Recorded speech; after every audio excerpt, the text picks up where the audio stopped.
Thank you. It's true, you can't really hear up here. Thanks for coming and listening to all of us talk today. I'm going to talk about a program that I work with my colleague, Dr. Maria Lukina at Moscow State University.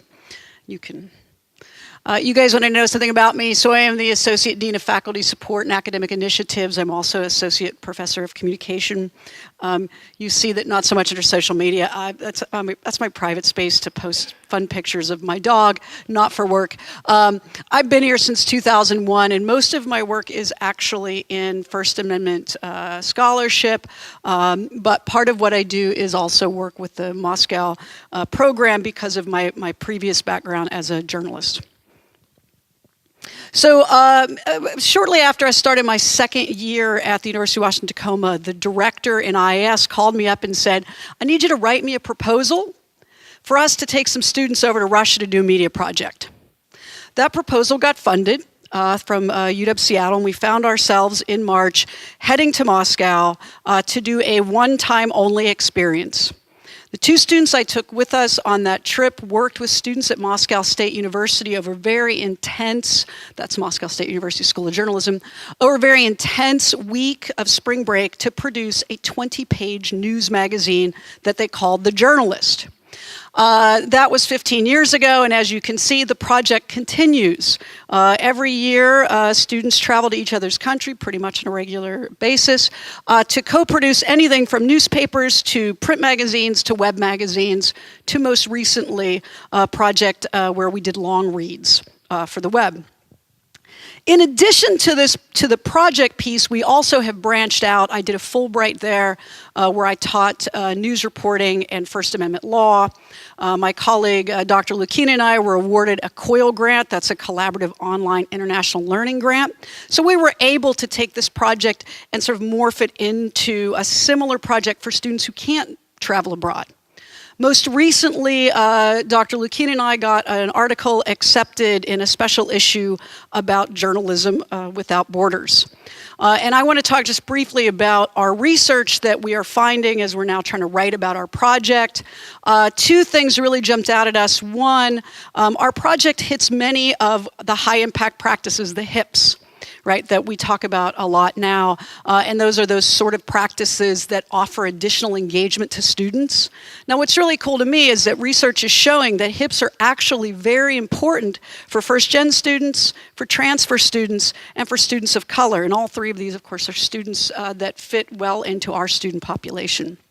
The second thing we're discovering is we looked at a study called the World of Journalism Study. It was a study that looked at 18 countries, and they tried to come up with what are sort of the standards we think should be happening universally in journalism.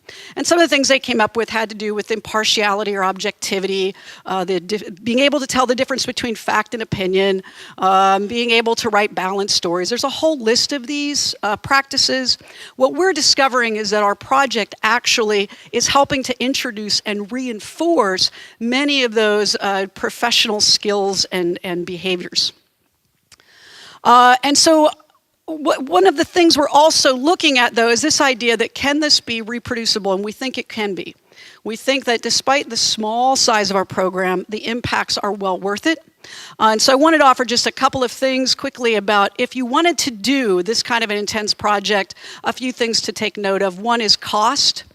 We don't have as many students. When you've got a couple of students traveling a year, they can't spread that cost out. So you need to think creatively about seeking additional funding and also about things like homestay, group meals. I mean, we've come up with a whole list of things to help ease the student burden. The second thing is you also have to come up with some sort of competitive process, right? If you're only going to take 2 or 4 students, it needs to be a process that enables students to apply, to feel competitive, and to be chosen in a fair way. And the last piece is you have to be flexible, because if you're only taking 2 to 4 students, you cannot go for a whole quarter or a whole semester, right? That you will actually are going to find that in order to be able to do this kind of a project, you're probably going to be sort of like I was, which meant that, well, I spend most of my spring breaks for the past 15 years have been spent in Russia, right? Which is okay. It's not a bad place to be. And so the point I want to finish with is that despite all of the effort that goes into this project, right, the time and effort, it is well worth it.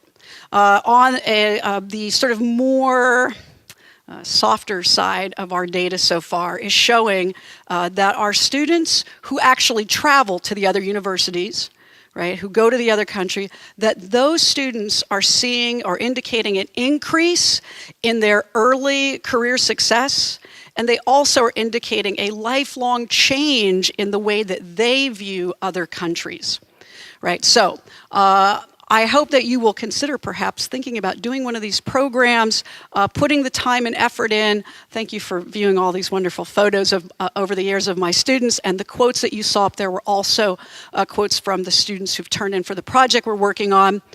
This is well worth it, and I conclude with me because you also get to do cool stuff when we do study abroad, and sometimes we leave that out of the equation.